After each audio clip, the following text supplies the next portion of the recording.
ton cinéma apprend à ses spectateurs et ton film m'a appris à ne recevoir de leçons de personne. C'est toujours une des définitions de la liberté. Et je sais pas, je préfère peut-être anti-cours, tu te souviens? C'était Langlois qui appelait ça, il appelait ça les anti-cours. Mais il se trouve que malgré tout, si ton cinéma est l'inverse même du scolaire, il se trouve que tu es quand même enseignant de temps à autre. À quel rythme? Mais sinon, non, si quand même on peut parler, s'il y en a qui, je suppose, parmi vous, il doit y en avoir 4-5 qui font des films, hein. Peut-être même plus, je suppose. J'espère. Je demanderai à personne, je ne sais pas que... Donc les gens lèvent le bras. Mais par contre, on peut, sans que vous dénonciez, on peut parler, enfin, je peux parler de ce qu'il est nécessaire de faire. Et j'ai travaillé 1 an dessus, etc., et tout ça, et tout. J'ai commencé même à répéter, il était écrit avec des co-scénaristes. Et puis j'ai compris qu'à cause de la crise de novembre 2011, de la crise européenne, quoi. La crise de l'euro. Ouais, que j'y arriverais pas. Donc j'ai lâché prise tout de suite, au lieu de penser qu'on pouvait passer entre les gouttes. J'ai pensé à l'inverse, il faut forcément qu'on fasse un prototype qui soit différent si on veut produire des films, comme c'est quand même industriel, le cinéma. Mais de toute façon, que vous vous situez à n'importe quelle échelle, même si vous faites des petits films numériques, quelque part, c'est parce que vous profitez de la marge industrielle, mais ça revient au même. Il faut bien que pour être dans la marge industrielle, il faut bien quelque part, c'est relié au mouvement de l'industrie. Et moi, a fortiori, qui suis en 35 mm, comme ça, et qui fait des films qui sont quand même produits et tout, j'ai compris. Alors, par exemple, mon film précédent, j'avais tourné en 40 jours. Un été brûlant, tu veux dire. Un été brûlant. Et là, je viens de tourner un film. Alors, j'ai écrit un petit film, tout petit, que j'ai tourné à Choisy-le-Roi, quoi.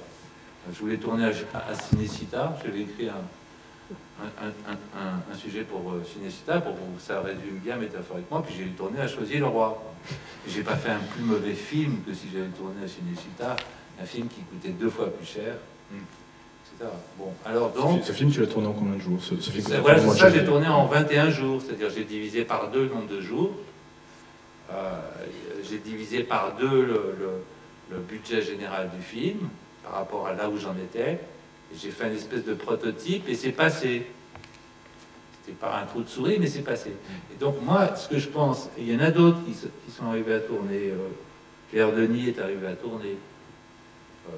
Tu veux dire hors de ces prototypes expérimentaux Claire, elle a Non, tourné depuis qu'on est dans l'économie de novembre. Il y a 2 ans. Ouais. Oui, parce qu'on est obligé. À partir du moment où on choisit un arc industriel, on est obligé de faire un peu d'économie, même si je sais que c'est pas...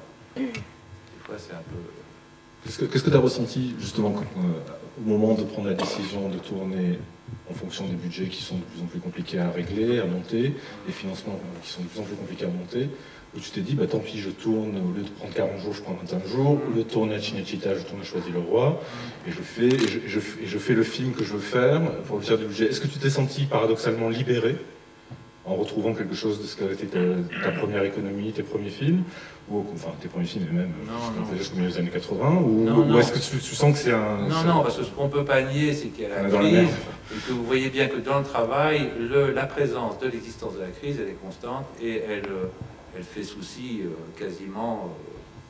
elle fait souci... pas tout le temps, mais souvent quand même, on pourrait dire dans la journée de travail.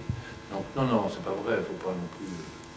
c'est du travail comme c'est du travail comme un autre. Alors bon, évidemment, si des gens qui font leur premier film et tout, ils sont pas sur le même... je me souviens quand même, mais ils sont pas sur le même pied, mais ça revient au même, parce qu'on a besoin de travailler, etc. Et même si ça assure pas encore pour eux de quoi vivre et tout, ils sont bien obligés de se jeter dans le vide et de vivre d'expédients, comme vivent beaucoup d'artistes au début de leur vie d'artiste, avant d'être un peu reconnus. Mais bon, alors c'était pour dire que quelle que soit la proportion, je pense qu'il fallait, si je fais le prof, quoi, finalement, je pense qu'il faut que vous abandonniez le projet que vous aviez sous le bras depuis 5 ans, quoi, comme dirait l'autre, et qu'il faut que vous en fassiez un qui qui est beaucoup plus économique, parce que ça fait aussi partie de la mise en scène et de la réalisation que d'écrire des sujets qui sont réalisables économiquement. Ça en fait partie, finalement. Donc comment... non, là où tu as raison, c'est qu'on ne fait pas des plus mauvais films pour ça. Non, non, ouais. Mais on ne peut pas dire qu'on les fait plus. T'es pas pris d'un vertige de liberté tout à coup en disant chic, il n'y a plus de fric. Moi, je suis toujours libre quand même, c'est pour ça que je suis maudit et que je ne suis pas devenu riche et tout, que je n'ai pas su faire comme normalement un metteur en scène. T'as tenu à ta liberté. C'est un homme établi et tout ça, et puis j'ai dû suivre Jacques Rivette, tout ça, évidemment. Ils m'ont pas emmené à... Mais ça, je ne regrette pas trop. Mais par contre, non, mais par contre, c'est important de tourner et d'y arriver, et de mettre un pied devant l'autre et de faire un film après l'autre. Et je pense qu'il ne faut pas,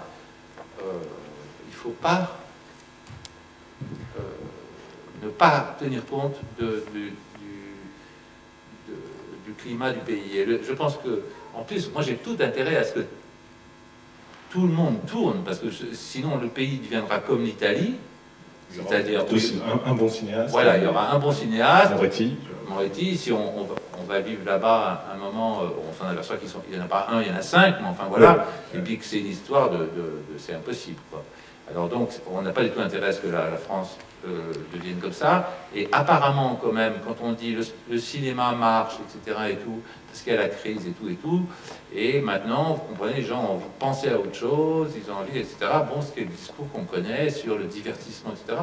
Donc le cinéma de comédie et tout ça, et c'est sûr qu'il marche très très bien et tout, mais le problème, notre problème à nous, qui avons quelque part le cinéma d'auteur qui nous aide dans la vie, quoi, dont on a vraiment besoin, si on regarde les grands auteurs qu'on suit, ou dont on regarde l'œuvre posthume, on a besoin quelque part que ça continue, qu'il continue à y avoir des films, et pas un film ou deux. Donc c'est sans arrière-pensée, je dis, il faut que tout le monde y arrive, quoi.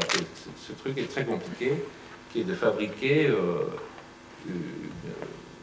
des films qui soient des films d'auteur qui soient libres et qui veulent dire quelque chose pour nos vies et qui ont pas qui ont un rôle pour nous qui nous aide dans notre existence, quoi. Donc il faut bien que ce truc-là existe. Déjà dans les années 70, quand tu tournais sans scénario, tu avais le titre, mais tu partais avec un titre en tête, mais il fallait que chaque scène puisse porter ce titre d'une certaine façon, comme un étendard. Ouais, toujours. Non, c'est pas un étendard, c'est juste c'est le script de la scène, quoi.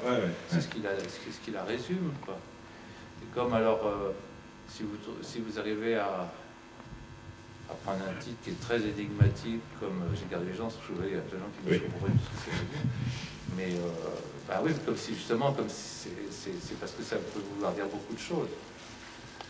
Et voilà. Et puis non, mais ça c'est important quand même d'être actif, de ne pas être. Et puis l'art, c'est aussi savoir faire avec ce qu'il y a, quoi, quelque part. Faut pas. Et surtout le cinéma, qui est un art du réel et qui a besoin de la réalité et des personnes réelles, qui n'est pas un art abstrait.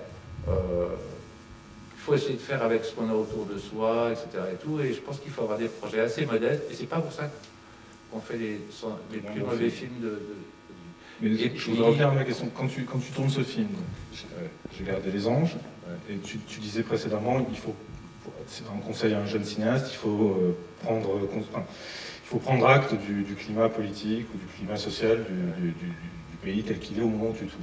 Ouais. Et concrètement, comment toi, dans ce film-là, qui est plutôt porté, on sait qu'il est dédié à ton père, et qui raconte une histoire qui est plus ou moins inspirée de celle de ton père, donc, qui a une histoire qui a une quarantaine, une cinquantaine d'années. On ne peut pas deviner. Parce que on ne peut pas deviner. Comment justement tu arrives à injecter concrètement quelque chose du climat de la France en 2012-2013 en janvier 2013, parce que tu as tourné en janvier et en février. C'est dans l'air, c'est dans la lumière des cadres, c'est dans la façon de jouer. Non, c'est parce que c'est contemporain. Parce que c'est contemporain, parce que tu tournes au présent. Ouais, je tourne au présent. Voilà. C'est pas du tout une histoire qui se passe dans le temps. Ça sert juste c'est juste pour... mais quelqu'un, si on ne dit pas c'est inspiré de la vie de mon père, Personne ne peut le savoir. Personne ne peut savoir. Ouais, c'est juste comme, c'est comment on fait pour rendre...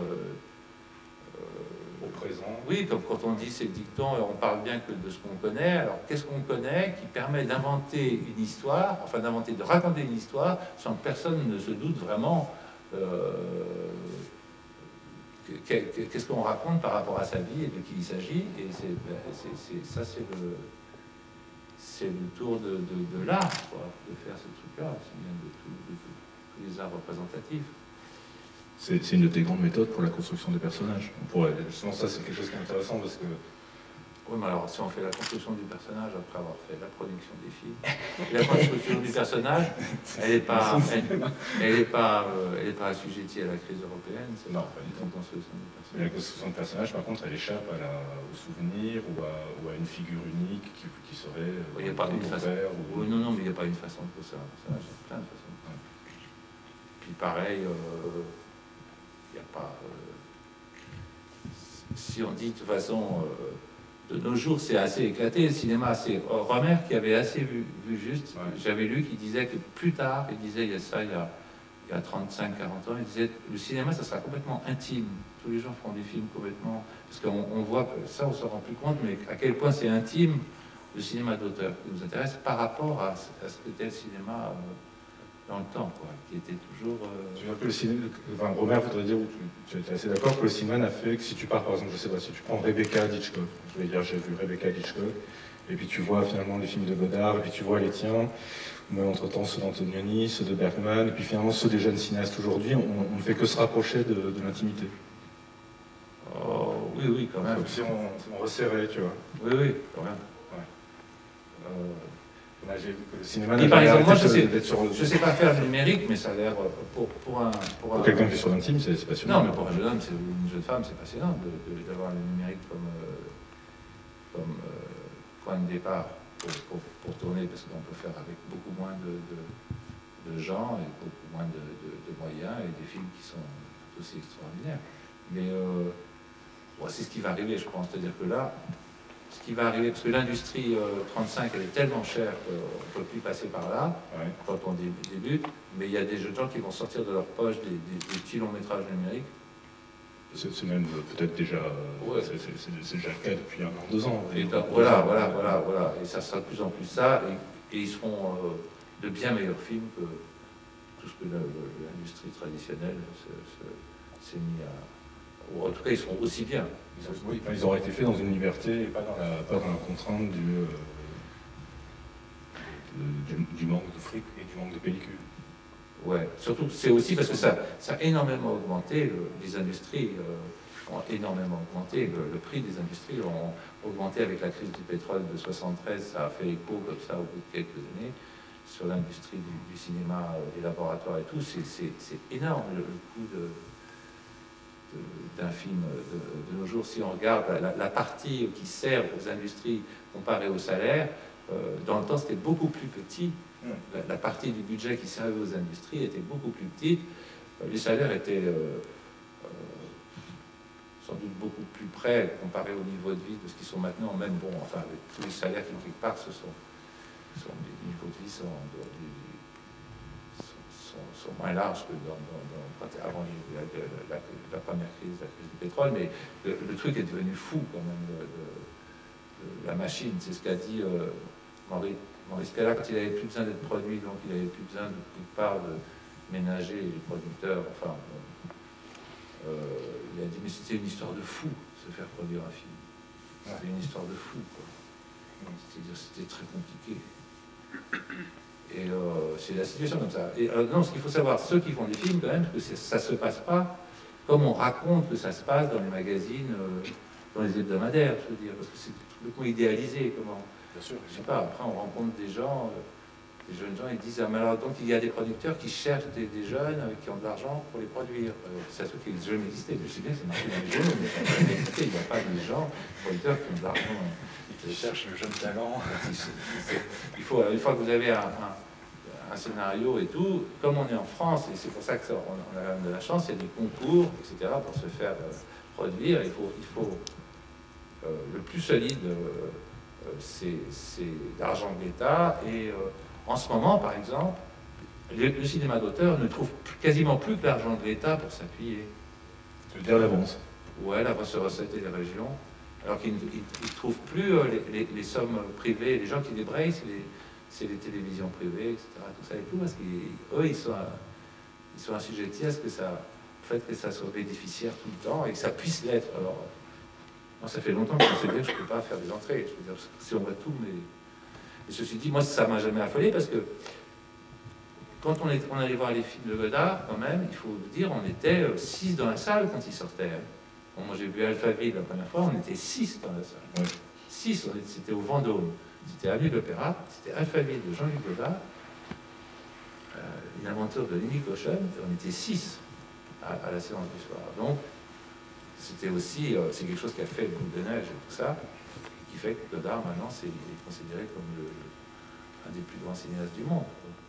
Ah oui, ça, les distributeurs, ça c'est le problème en vrai. C'est-à-dire que moi, c'est ce que j'ai compris vite. C'est-à-dire que finalement, même si c'est impossible, on arrive quand même à faire un film, un long métrage, mais alors pour qu'il vous sorte un long métrage, alors, ça c'est très compliqué. Hein.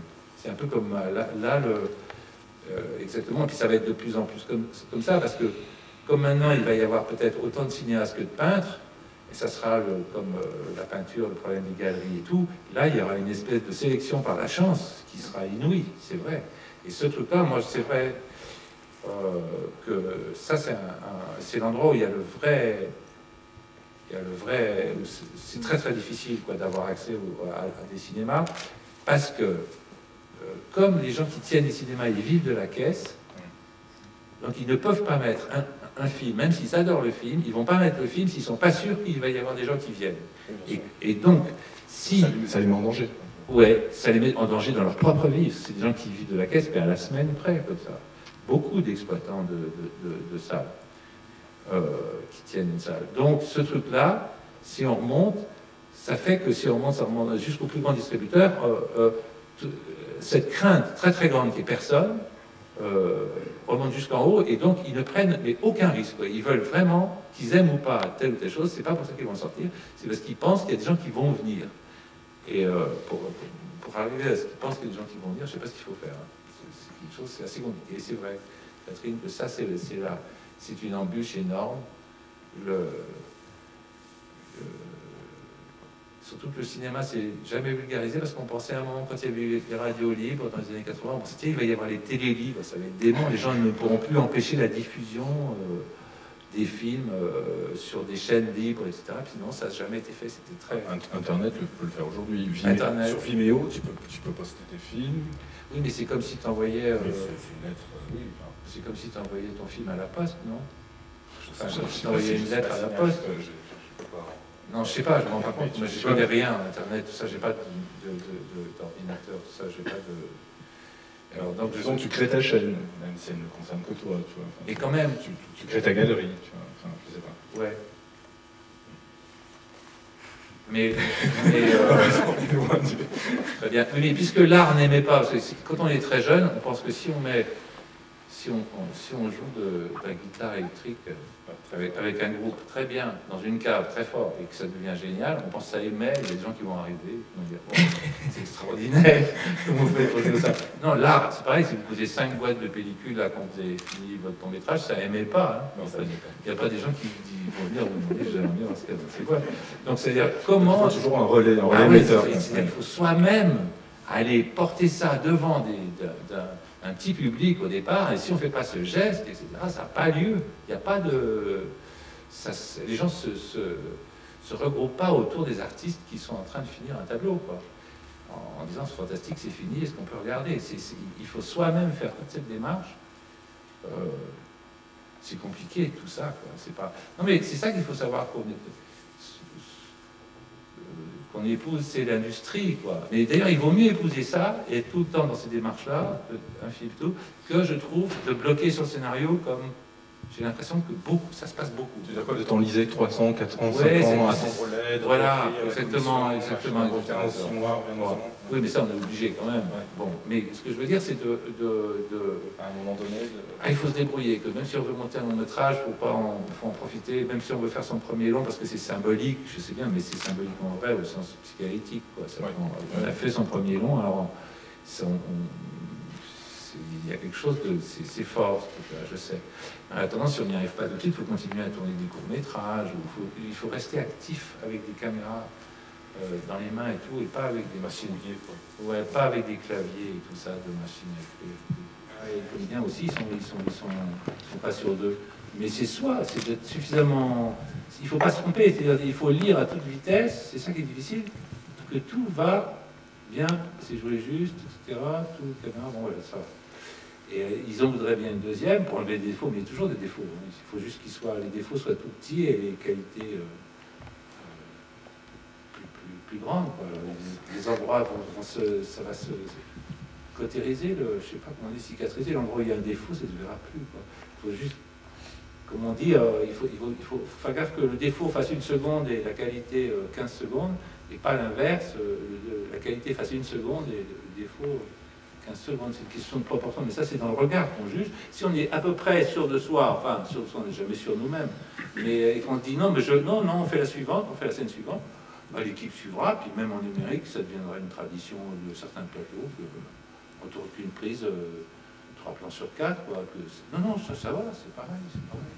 Toi-même, Philippe, tu n'as jamais tourné que des films en une seule prise, sauf oui, mais des fois, quand même. Moins d'un ennui technique. Non, mais des fois, oui, mais je suis pas infaillible. Des fois, je gribouille. Des fois, tous les 5 plans ou tout, je refais. Des fois, je me mets.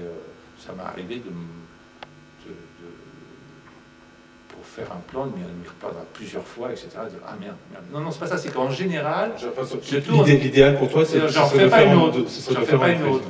Tout le temps, j'en refais pas une autre, Ah, puis là, bah, ça y est, je me plante, c'est pas grave, je suis comme un autre cinéaste, je suis obligé de tirer mon épingle du jeu. Puis après, hop, ça recircule, fonctionne, j'en ferai pas une autre, et ainsi de suite, voilà. C'est ça, c'est une méthode générale, mais c'est pas une méthode, je suis pas complètement... Tu m'avais expliqué une fois que c'était surtout beaucoup une méthode... bah là, ça sert pour la crise. Non, mais pour la crise, c'est vertueux. Pour la crise, ça tourne pile, quoi. C'est une méthode vertueuse. C'est un truc... c'est carrément parce que les producteurs ils se connaissent, ils sont à la chambre des producteurs, tout ça, donc ils parlent, ils savent très bien. Et donc si vous partez avec 4 heures de pellicule, c'est pas pareil si vous partez avec 40 heures de pellicule, quoi. Pareil, si vous développez 40 heures de pellicule, c'est pas pareil si vous développez 4 heures de pellicule. C'est pour ça.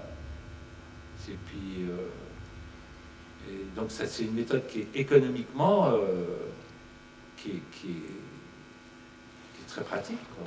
Certains connaissent bien tes films, pour autant ils ne connaissent pas forcément ta méthode, certains les découvrent, et cette méthode elle est quand même elle est verticale, elle commence par la façon que tu as de travailler avec des acteurs, de répéter avec eux, la prise unique, le montage au fur et à mesure. Est-ce que tu peux la raconter un peu cette méthode-là, dans sa verticalité? Bah, c'est-à-dire maintenant, quand on est jeune, on veut écrire tout soi-même. On est complètement, j'étais comme les autres. Ça commence avec le dialogue. Voilà, alors maintenant, je fais carrément une équipe, on est 4, il y a 2 femmes et 2 hommes. Alors... Marc Lodenko et toi. Voilà, et puis... Caroline Deruas. Caroline Deruas et Arlette Norman. Voilà, ils écrivent et dialoguent les scènes où le personnage féminin est le cœur de la scène. Voilà. Enfin, elles n'ont pas besoin pour ça de se poser de problème, de mener à l'autre, comme si des femmes. Si elles envisagent... Alors, donc, je raconte une petite histoire qui fait 8 lignes, sans mentir. Un petit résumé, quoi, que j'invente. Et après, tous les scénaristes se mettent à écrire telle scène. Et puis, laisse-moi imaginer, vous êtes tous autour d'une table et vous écrivez, ou tu demandes la copie à chacun et chacun s'en va dans son coin? Ouais, j'ai des rendez-vous avec chacun plutôt, séparément, et puis ça circule par la poste, ça circule le travail avec ce que je garde. Et alors, mais je montre pas aux autres ce que je garde pas de chaque. Alors ils m'envoient par exemple chacun, ils m'envoient 10 scènes, mettons, et alors je sais pas, la scène dans la cuisine, ils l'ont toute faite. Alors je prends celle qui est la mieux, et les deux autres, je les jette. Et puis après la scène dans la chambre à coucher, il y en a deux qui l'ont faite, je prends la mieux, etc. Puis après, je fais circuler entre eux le choix que je fais. Mais je touche pas à leur scène. Quand ils ont écrit les scènes, les co-scénaristes, je touche pas parce que c'est pareil, en enlevant les défauts, on enlève les qualités. Donc il faut pas, je passe pas tout à la moulinette comme font. Ça, c'est ce que je conseille aussi. Pareil, comme tu disais, comment on peut faire en une prise. C'est une question de volonté, je pense. Et pareil, c'est pas parce qu'il y a des ordinateurs, je pense qu'il faut tout le temps réécrire. On se dit, il y avait des génies qui réécrivaient, si on voit les manuscrits de Baudelaire, c'est raturé, les poèmes de Baudelaire. Mais c'est énorme. Bon, enfin bref. Donc c'est pareil, il n'y a pas de généralité. Mais en règle générale, moi je laisse, en tout cas, la scène appartient vraiment à un des co-scénaristes. Et quand je vais tourner le matin, je fais vraiment une scène, soit de... Tiens, je fais la scène de Caroline, je fais la scène de Marc, je fais la scène d'Arlette, voilà, ou la tienne. Voilà. Toi, non, toi en fait, tu interviens que comme... Si, moi je mets aussi... j'en fais aussi. Voilà. Et alors donc... selon le hasard de nos vies, le sujet convient mieux à tel ou tel. Alors il y en a un qui prend Oui, que ça inspire. Oui, que ça inspire et qui se met à écrire. Tout d'un coup, il va écrire beaucoup plus que le quart de l'histoire. Il va écrire plus de la moitié de l'histoire, ou les deux tiers, parce que tout d'un coup, ça correspond dans sa vie. Il a exactement le vécu qui lui permet de parler de l'histoire. Et puis, une fois que j'ai fini ce puzzle, ben, je tourne sans réécrire du tout, sans faire une unité. Alors évidemment, ça change de style tout le temps, mais quand je tourne à la caméra, ça réinstitue l'unité de style. Il n'y a que les dialogues qui gardent la syntaxe de chaque scénariste. Et ça, c'est très bien qu'il y ait des syntaxes différentes, pour des scènes différentes, et même que les femmes ne parlent pas comme les hommes, etc., qu'il y ait un travail qui soit fait inconsciemment. C'est pour ça que c'est fait, c'est une tactique. Mais ça, je sais que quand on est très jeune, on ne peut pas faire ça. On veut tout écrire, tout faire soi-même. Un jour, j'ai passé un stade, comme ça, puis pareil, j'ai passé un stade sur plein de domaines, comme j'ai tenu la caméra à un moment, je laisse complètement l'opérateur faire comme il veut. Oui, le fait que tu aies longtemps tenu la caméra, pareil, le montage, les années 80 tenu la caméra, ça te rend pas, au contraire... Non, l'inverse, ça délivre. C'est-à-dire qu'on pas derrière son dos, quoi. Non, parce que comme, en fait, un monteur, ça a un style, et si vous l'engagez, c'est parce qu'il a un style, et pour exercer son style, il ne faut pas lui tenir les mains, il faut laisser libre, c'est lui, il trouve son rythme tout seul. Pareil, les caméramans, et ça, on sort de l'ego vis-à-vis de ce truc-là, si justement on l'a pratiqué et qu'on le connaît très bien. Si on a été soi-même à un moment son propre opérateur ou son propre monteur, on n'a pas de mal après à lâcher. Donc il y a quelque chose dans la... C'est-à-dire qu'on perd, en vieillissant, on perd énormément de quelque chose qui est dans la jeunesse, quelque chose qui flambe, quoi. Et on gagne, on compense ça par peut-être des choses comme ça, qu'on est beaucoup moins égotique dans sa conduite artistique. Et des trucs comme ça. Alors donc forcément, comme on arrive à travailler avec plus de talent et tout, ça compense ce qu'on perd quand on est jeune. C'est quelque chose qu'on perd et puis quelque chose qu'on acquiert. Quand tu dis justement quelque chose qui flambe quand on est jeune, c'était cette capacité que tu avais à cette époque-là d'enchaîner des films que tu tournais en 4 jours, 5 jours. Des jeunes gens qui font le saut dans l'art et qui choisissent un art pour métier, et forcément il faut que ça brûle. Ah oui, il faut que ça brûle, parce que sinon ils savent bien, encore plus que leurs parents, comme les autres, que c'est un truc dangereux. Même s'ils font comme si rien n'était, c'est quand même très difficile. Alors donc, à cause de la loi du hasard aussi, c'est pas... Et puis au fond de moi-même, je pense que il n'y a pas de... En art, il n'y a pas de justice, comme on pourrait dire. Hein. Nous, on le sait, parce que comme on aime bien, je suppose si vous êtes là, c'est déjà que vous avez une bibliothèque où vous lisez en vrai des livres, tout ça et tout. Il n'y a pas de justice, quoi. C'est-à-dire, c'est un énorme chaos. Il y a des choses qui viennent à la surface, et des choses qui n'étaient pas à la surface, qui étaient restées enterrées, puis qui viennent à la surface après la mort de leurs auteurs. Il y a des choses qui disparaissent lentement, des films qu'on revoit, qu'on adorait il y a 40 ans, qu'on croyait que c'était des chefs-d'œuvre, puis finalement on ne les aime pas tant que ça, puis d'autres qui sont devenus prédominants. Ça bouge avec le temps pour nous-mêmes, on imagine et tout. Alors, mais par rapport moi, je pense pas du tout que c'est un ordre fixe. Ouais, c'est un ordre fixe comme ça. Et puis, je suis pas du tout. Au fond, je pense que si je m'en suis tiré, c'est coup de bol, quoi. C'est pas autre chose. Hein. Plusieurs fois, tu m'as. Enfin, tirer au sens de en vivre, d'arriver à en vivre, quoi. Un artiste, s'en tirer, c'est d'arriver à en vivre, hein, c'est tout. Il n'y a pas d'autre ambition que d'arriver à pouvoir. Et même, faut pas être puritain sur l'engagement dans l'art. À Broadway, tous les gens qui sont sur les scènes de théâtre le soir ont un deuxième métier qu'ils font dans la journée à mi-temps, même les comédiens de Broadway. Hein. C'est un truc qui à New York est complètement normal d'avoir un deuxième métier. C'est pas comment expliquer, c'est pas être honteux, quoi. Oui, c'est pas honteux, c'est pas échapper au fait d'être un artiste que de devoir avoir un deuxième métier pour assurer. Enfin, de toute façon, même si vous êtes artiste, vous êtes obligé d'avoir un deuxième. Moi, je suis prof d'art dramatique pour faire des classes de cinéma rapportées aux écoles de théâtre. C'est quand même c'est comme mon deuxième métier. Comme Jean Eustache, il était monteur. Bon, ça, on a de la chance, parce qu'on peut prendre notre deuxième métier dans la profession. Donc, c'est quand même plus proche. Ça fait qu'on peut penser à notre travail, même quand on est en train d'exercer ça. Mais je t'ai entendu dire tout à l'heure à la radio, chez Michel Simon, tu disais que c'était dangereux, le cinéma. Toi, bizarrement, ça te protégeait, d'une certaine manière, le cinéma te protégeait pas mal ta vie, mais que c'était quand même dangereux, le cinéma. C'est-à-dire, à la fois, Carax dit le cinéma détruit la vie, c'est vrai, ça détruit la vie, puis quand vous n'avez plus rien, à l'inverse, ça vous fait quelque chose à quoi vous raccrocher. C'est-à-dire, quand il y a le vide, ça fait quelque chose, ça tient debout, mais dès que vous avez quelque chose de l'ordre de l'intime, ça le menace. Oui, ça le menace, toujours. Qu'est-ce que tu enseignes aux jeunes acteurs, qui sont déjà acteurs, apprentis acteurs, qui sont dans ta classe au conservatoire? Tu leur apprends à jouer devant la caméra, tu leur apprends une forme de jeu dont tu as hérité les principes? Non, je tourne avec eux, c'est tout. Je fais un atelier tout le temps, je tourne. Je vais dans la rue. C'est très concret. Oui, c'est pourquoi je leur dis que les élèves du conservatoire, ils apprennent très très vite les textes. C'est ce qu'ils acquièrent le plus vite, c'est la mémoire par rapport à nous. On leur donne une scène, ils font 10 minutes, ils reviennent, ils savent toute la scène par cœur, mais vraiment. Donc alors je profite de cet avantage-là, parce que comme ils ont été sélectionnés par le théâtre, ils ont des professeurs de théâtre, ils savent apprendre très vite. Donc je prends des scènes des gens qui ont leur âge, des films de Doyon ou de Romain, tout. Je dis, tiens, apprends ça par cœur, on va aller au café du coin, on va faire la scène. Une scène des nuits de la pleine lune. Voilà, exactement. Dans une demi-heure, on est devant. Voilà. Et puis après, alors on tourne toute la journée. Avec une numérique. Ouais, un numérique, une petite équipe. Et puis je fais louer une chambre d'hôtel juste à côté du conservatoire. Comme ça, on fait des scènes de chambre.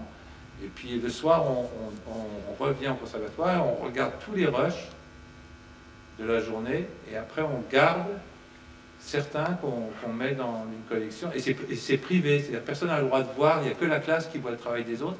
Comme ça déshystérise complètement, parce que c'est un problème d'hystérie. Ah oui, tu m'avais parlé de ça une fois. C'est privé. J'aimerais que tu l'expliques mieux. Le cours, c'est quand les filles, on arrive, on dit on va faire le premier cours, et on va tourner, et les filles et les garçons, c'est carrément des piles électriques, quoi. Et si on dit, mais il n'y a que vous, personne n'aura le droit de regarder, on montrera par ça à la fin de l'année scolaire, ni quoi, personne n'aura le droit de regarder, c'est juste pour nous, il n'y a que la classe qui verra. Et, ils peuvent commencer à jouer.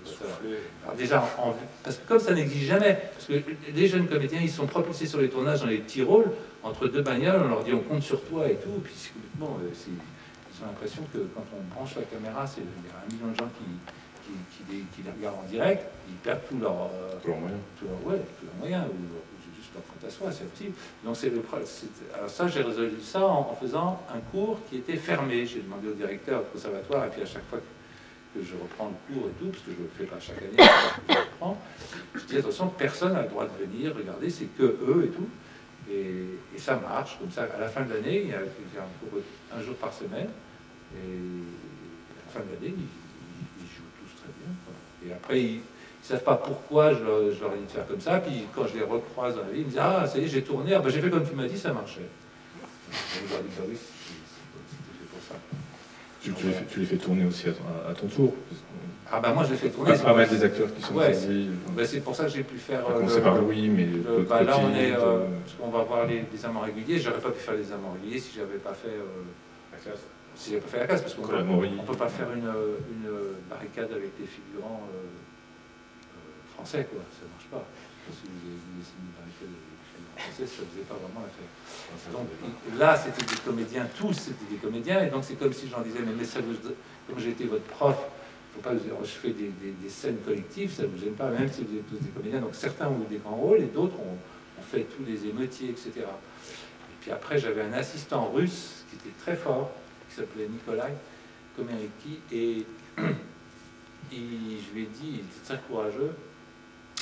Maintenant, il fait des films en Russie, il a fait trois films. Et il était à la Fémis, et je l'ai pris comme assistant, et je lui ai dit, de l'autre côté, il va faire je me suis dit, je vais mélanger quelques acteurs professionnels avec des vrais flics. Et donc il a fait un casting de vrais flics. C'est un truc que j'aurais été incapable de faire. Je suis trop paranoïaque pour ça. Alors donc il a fait un casting. Voilà, donc je l'ai pris comme assistant, il a fait un casting. Pendant que je faisais le casting des émeutiers, il a fait le casting de la flic, puis il les a fait répéter, il a engagé, puis comme il y avait quelques vrais acteurs parmi eux pour leur donner la dynamique, pour faire les chars, pour on y va, etc. Et tout. Il y avait des acteurs qui étaient complices, et ça marchait vraiment quand même. Ça faisait pas pareil, ça faisait pas le... Pas factice. Ouais, ça faisait pas factice. Pas SFP. Voilà. Et normalement, ça marche parce que la dernière fois, il y avait des émeutes en banlieue, et il y a un copain qui m'a appelé, qui a dit, dis donc, ils viennent de passer un plan des amants réguliers aux informations. Des émeutes en banlieue. Donc, ça veut dire que c'est dans le crédible. Non, mais ça, c'est un film... c'est-à-dire... Non, la chose que je peux dire, par exemple, pour des gens, les quelques personnes qui sont de ma génération, c'est... Après 68, faire un film sur 68, on pensait, ah jamais, c'est trahir, on ne fera jamais de film là-dessus. Hein. Parce que c'est le spectacle. Parce que oui, c'est le spectacle. L'histoire du situationnisme était une des 2 ou 3 voilà, qui avaient fondé 68. Donc après 68, on disait, ah, jamais ce truc-là, on en fait du spectacle. Hein. Jamais. Et puis après, je me suis aperçu que maintenant, il commençait à se dire n'importe quoi sur 68, puis ça y allait fort, la réaction, c'est la faute à 68, on entend des âneries politiquement folles. Voilà. Le discours de Sarko. Donc je me suis dit, ah non, passer ça, c'est-à-dire, maintenant, on raconte n'importe quoi, il faut absolument quand même que je dise à peu près de quelle teneur c'était ce que j'ai vu, quoi. C'était un témoignage que finalement... Et c'est devenu l'inverse, c'est-à-dire que je pensais qu'il était urgent d'en faire un avant qu'il n'y ait plus une seule personne qui soit trouvée dans la rue en 68, qu'il était urgent d'en faire un pour dire ce que c'était que ce truc-là. C'était pas... c'était une grande débâcle, mais c'était pas une chose qui n'était pas fondée par rapport à l'oppression qu'on vivait, qui était une espèce d'oppression morale comme ça, qui était très... Enfin, vous avez vu, parce que là, par exemple, on avait une névrose collective sous Sarkozy, c'était fantastique. C'est la première fois qu'on pouvait utiliser le terme névrose collective, quoi. La névrose collective française. C'est un truc fou qu'on n'avait jamais vécu avant. Donc là, il y avait un espèce de truc sous plutôt on pourrait dire le régime de Yvonne de Gaulle, hein, plutôt que le régime de Charles de Gaulle. Il y avait un truc, c'était étouffant, quoi. C'était étouffant, on n'arrivait plus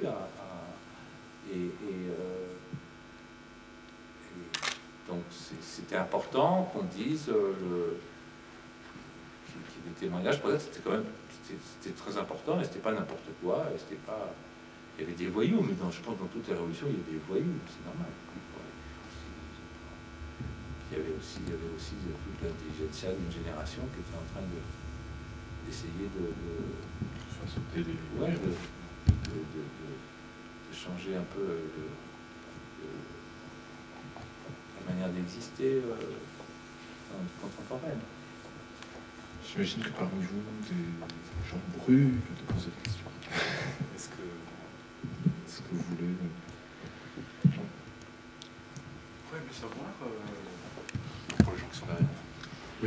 J'aurais aimé savoir comment vous engagez vos acteurs, de quelle manière, sur quels critères. Ben là, par exemple, depuis que j'ai commencé le conservatoire, les trois quarts sont plus que les trois quarts. Les trois quarts sont des acteurs du conservatoire. Et puis alors après, si vous voyez tout de suite, quand vous avez une salle avec une classe, je veux dire, il y en a toujours 3 ou 4 des garçons et des filles qui sont fantastiques. Une espèce alors donc ça, en classe, c'est facile, on voit tout de suite. Vous savez, quand elle est arrivée, Céline, Saleh, voilà, par exemple. Ou peut-être des étudiants. C'est pas... Elles avaient quelque chose, une présence ou une manière d'attaquer qui vient pas, c'est pas quelque chose qu'on leur a appris. Il y a un tempérament. Alors voilà, et c'est-à-dire ce que je me disais quand je faisais aller-retour avant d'avoir engagé des jeunes du conservatoire, je me disais, je sais pas, j'avais tourné un film avec des professionnels, puis je me disais, mais ils sont aussi forts finalement, je suis complètement grand, ils sont complètement inconnus, mais ils sont aussi forts. Et après, comme moi j'ai souvent une saturation des gens connus, comme avec Bresson et tout ça, pas des acteurs, mais le fait qu'on connaît trop les visages.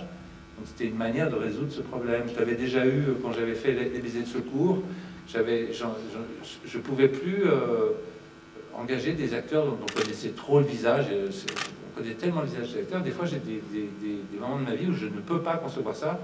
Et c'est pas le jeu de l'acteur comme Bresson et tout, c'est le fait... C'est l'historique, ce qu'ils portent derrière eux, leur filmographie, leur reconnaissance, l'habitude qu'on a. Je sais pas comment vous dire, c'est comme si vous travailliez chez Kodak, quoi. Ouais, c'est ça, c'est-à-dire vous travaillez chez Kodak, avant il y avait un autre travailleur de chez Kodak qui était en train de faire le plan de la même personne, puis encore après il y aura un autre travailleur de chez Kodak qui sera en train de faire le plan de... Il y a une forme de... Des fois ça sature, quoi, même s'il y a des acteurs extraordinaires dans les acteurs reconnus, hein, c'est pas pour les mettre en... Voilà, et alors donc là le conservatoire ça m'a amené énorme, au lieu, alors comment j'avais résolu ça quand je faisais à l'époque des visites de secours, c'est que je tournais avec toute ma famille. En même temps, pour moi, j'ai plus envie de voir des acteurs. Ouais, non, je préfère les voir que les voir en top, quoi, sur le celluloïd, ah oui, il y a ce problème avec le cinéma, vous allez voir, je ne sais pas comment ils vivent ça au théâtre, mais après, dans votre collection, il y a plein de fantômes. Là, si vous imaginez le nombre de fantômes qu'il y a dans les films là, qui font la rétrospective, là. C'est génial, d'ailleurs, l'honneur que vous fait le Magie du cinéma, c'est extraordinaire. Et pour moi, si je regarde, c'est la chambre verte. Ah oui, c'est la chambre verte. Voilà. Ça, c'est embêtant le cinéma, parce que c'est pas... Les fantômes, c'est pas si agréable que ça. Je veux dire que tu peux pas les ranger aussi dans un carnet. Oui, non, mais de porter, comme quand on est cinéaste, c'est comme quand on est peintre, il faut faire gaffe où sont les tableaux, où sont les négatifs, tout le temps, il faut faire les négatifs, puis vous gardez des négatifs où il y a quand même plein de personnes qui sont plus de ce monde, quoi. Enfin, c'est les gens qui ont été contemporains, c'est pas pareil. C'est aussi la beauté du cinéma, finalement. Ouais, c'est pour ça que ça fout la trouille. C'est parce qu'on peut faire entrer Maintenant, on peut faire... De toute façon, on pourrait vraiment foutre la trouille, parce que maintenant, on peut faire rentrer un hologramme, un personnage faux. On pourrait faire rentrer un personnage faux dans la salle, hein, qui serait en volume complet et qui paraîtrait un personnage... Si on pourrait faire ça, par exemple. Non, mais je veux dire, ce serait absurde. Pourquoi se figer la pétoche? Mais je veux dire, on peut faire que quelqu'un rentre, il s'assoit, et c'est totalement une projection hologrammique, et on y croit comme on croit à la réalité des gens entre nous. Oui, ça n'a aucun intérêt. Non, le cinéma, il est bien comme il est défini sur un écran projeté, tout ça. Il n'y a pas de... Je ne pense pas qu'il y ait de progrès possible par rapport à la donnée, si on disait la peinture, le cadre, le cadre avec la toile tendue, puis qu'on passe le blanc, bon, ou peindre sur du bois, passer du blanc, ou maintenant sur du plastique. On ne peut pas changer beaucoup. Les données d'un art, elles sont en une fois, je pense. Ouais, les choses sont données maintenant, enfin depuis 100 ans, et on joue avec, on les fait varier, on les modifie, on les pousse, on cherche, mais ouais, non, on fait ça avec le même dispositif globalement. Je sais pas, de lumière à toi, jusqu'aux gens qui ont 20 ans aujourd'hui, enfin, c'est globalement les mêmes armes. Après, c'est la pellicule qui change, ça change pas le tout du cinéma. Non, c'est pareil. Si vous le mettez au pied d'une caméra, je suppose pour les nouvelles générations au pied d'une caméra numérique, le vous êtes avec un acteur, le problème il est toujours le même. Hein. Que vous soyez avec qu'il y ait 15 camions, qui soit le matériel du film ou qui est une petite fourgonnette, c'est pareil. C'est le problème. Si vous êtes au pied de la caméra avec l'acteur, qu'il faut lui faire jouer une situation et la filmer, ben, le problème il est dans l'absolu toujours pareil, hein, quels que soient les moyens que vous avez. Il faut faire ça très sérieusement, c'est tout. Mais même mettre sérieux, oui, sur la question du tournage lui-même, du rapport aux acteurs, du choix des acteurs. Il faut bien voir les acteurs ensemble avant de les mettre. Il ne faut jamais les mettre, sinon on rate les films. J'en ai raté comme ça. Il ne faut jamais mettre... les acteurs se voient pour la première fois sur le plateau, mais ça va aller parce que j'ai mis les deux photographies l'une à côté de l'autre et ça va pas du tout. Les corps sont dans des magnétismes complètement... on ne peut pas imaginer et c'est pas comme... Il faut les voir ensemble, assis l'un face à l'autre, pour savoir comment un corps accepte l'autre. Au contraire, comment il se dérobe. Donc il faut faire des trucs comme ça, il faut étudier ça, parce que finalement ça revient à la présence des acteurs qu'on a engagés. Hein, quand on les filme, c'est comme si on fait aussi du dessin et le portrait. Il y a des... Oh, mais bon, ça on apprend au fur et à mesure. Mais... Enfin, il faut travailler sur la question quand même. Il ne faut pas travailler ailleurs que sur la question des choses du plateau. Il faut s'entraîner pour ça. Quand tu fais intervenir depuis quelques années des grandes stars, par exemple Cabellucci, pour prendre ton dernier film sorti en date, avec parmi eux à la fois des élèves, mais aussi ton fils, comment tout ça, tu arrives à l'harmoniser? Ce sont des jeux différents, des conceptions d'acteurs différents, un passé différent, une assurance dans le geste, un professionnalisme au contraire, une fraîcheur. Non, mais c'est mon père qui m'avait proposé il avait vu dans un film Monica Bellucci, mais il m'avait dit tu devrais travailler avec elle, parce que lui, il était un acteur de chez Dulin, donc il avait vu qu'elle était une amateur, que personne n'avait... qu'elle était une amateur et qu'elle ne savait pas jouer, mais qu'elle n'était pas une mauvaise actrice. C'est vraiment, elle ne savait pas jouer. Elle continuait à arriver avec sa fraîcheur d'amateur. Voilà. Et donc, si on se mettait à la diriger, on pouvait très bien la faire jouer juste. Et, parce que, en fait, c'est très difficile. Un acteur qui a une pièce fausse, c'est-à-dire si un mauvais professeur d'art dramatique lui a mis une pièce fausse dans la tête, etc., c'est très difficile d'aller voir qu'est-ce qui fait que cet acteur qui est professionnel n'est pas un bon acteur. C'est très très difficile d'aller trouver pourquoi, comment il fait dans sa méthode et tout. Mais par contre, quelqu'un qui est vierge de direction d'acteur, si vous vous attaquez à la question et que vous petit à petit vous l'amenez par des petites méthodes et tout à jouer mieux, à la fin il joue juste. Et alors donc je l'ai mis en lecture, Monica, et puis j'ai vu après que ça allait avec les autres, puis on est venu en répétition, et dès que j'ai indiqué la première fois qu'elle le faisait comme je suppose dans les autres films, j'avais pas vu les autres films, hein, mais et tout, dès que je disais tu devrais faire comme ça, hop, elle le faisait très très bien. Donc au bout d'un moment, j'ai compris, bon ça allait, parce que en fait un acteur il faut qu'il réponde bien aux indications, comme on dit. Si tout de suite il voit comment faire ce que vous lui conseillez de faire et que ça devient bien, bah, c'est que c'est un acteur qu'on peut diriger. Alors après je me suis lancé là. Et puis après je l'ai montré à mon père avant qu'il meure, et puis je lui ai dit voilà, un été brûlant. Un été brûlant, ouais. Une fois j'ai terminé, il m'a dit ouais, mais elle n'est pas extraordinaire. Ah, j'ai dit attends, elle joue juste. Il m'a dit ouais, elle joue juste, mais elle n'est pas extraordinaire. Ah, j'avais bossé quand même un petit temps pour qu'elle joue juste et tout. Je pensais, il ne faut pas, craindre pas quand même, craindre pas, papa. Puis après il est mort, alors bon, j'en veux pas, mais... Alors non, c'est pour dire, je l'adore, je l'adorais, mais bon, mais c'est pour dire, non, c'est parce qu'il m'avait mis cette, comment on dit, un challenge, il m'avait dit, fais ça, tiens, parce qu'il savait que j'étais prof et tout. Et si je n'avais pas été prof au conservatoire, je n'y serais pas allé, hein. Parce que quand même, j'ai gagné maintenant, j'ai plus trop peur, quoi, T'affronter à la question de la star, avec ce que ça suppose, alors qu'en fait, c'est quelque chose de complètement différent. Ça, puis non, j'ai plus trop peur de tout maintenant. Je suis pas très fort pour former des amateurs. J'ai essayé des fois de tourner un film. Les amateurs, vraiment, chercher quelqu'un dans la rue, dire voilà, non, j'arrive à le faire jouer. Si, pour jouer, mais pour jouer un premier rôle.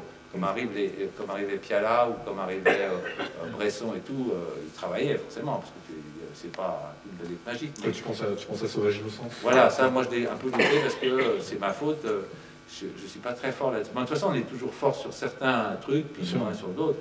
Et alors, là, je ne suis pas beaucoup plus fort qu'avant, même s'ils sont... Mais par contre, sur les acteurs, j'ai beaucoup moins peur maintenant. C'est-à-dire, je peux aller dans des acteurs complètement d'autres familles, etc. Ça me fait beaucoup moins peur. Mais ça, c'est parce que l'exercice de prof, là, ça m'a aguerri. Tu m'as souvent raconté que ta méthode, dans l'absolu, ce serait un mélange, ce serait 2 tiers, 1 tiers, je sais pas, de méthode Dulin qui vient de ton père, et la méthode Stanislavski.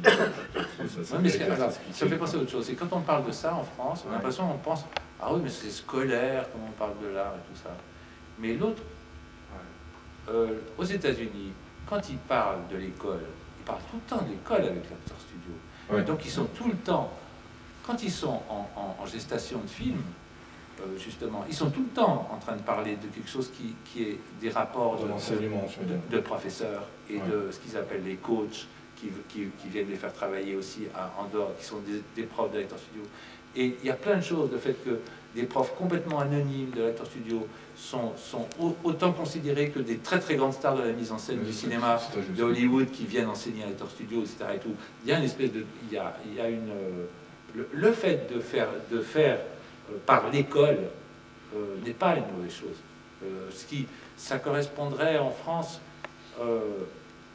c'est Langlois qui disait ça, il disait « Je suis contre l'académie et je suis pour l'institut ».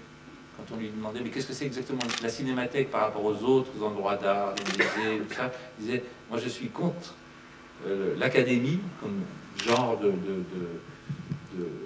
conservation de l'art et pour l'institut. » Alors donc ça, c'est déjà plus l'institut, c'est comme il disait presque... bon, c'est un peu... il faudrait que ce soit comme ça, il faudrait que ce soit beaucoup plus l'art, il faudrait que ce soit beaucoup plus l'État et l'école, mais même l'école au sens de pour la vie entière, des gens sont des élèves, et après ils deviennent des professeurs de cette même école, et en même temps c'est pas ce qui les empêche d'être artistes et tout ça. Ça serait une utopie socialiste qui serait pas nulle du tout, par exemple, de fait. Donc c'est pas scolaire de parler parce que c'est de l'art, de penser, on parle comme c'est des rapports d'école. Parce que ça... Bon.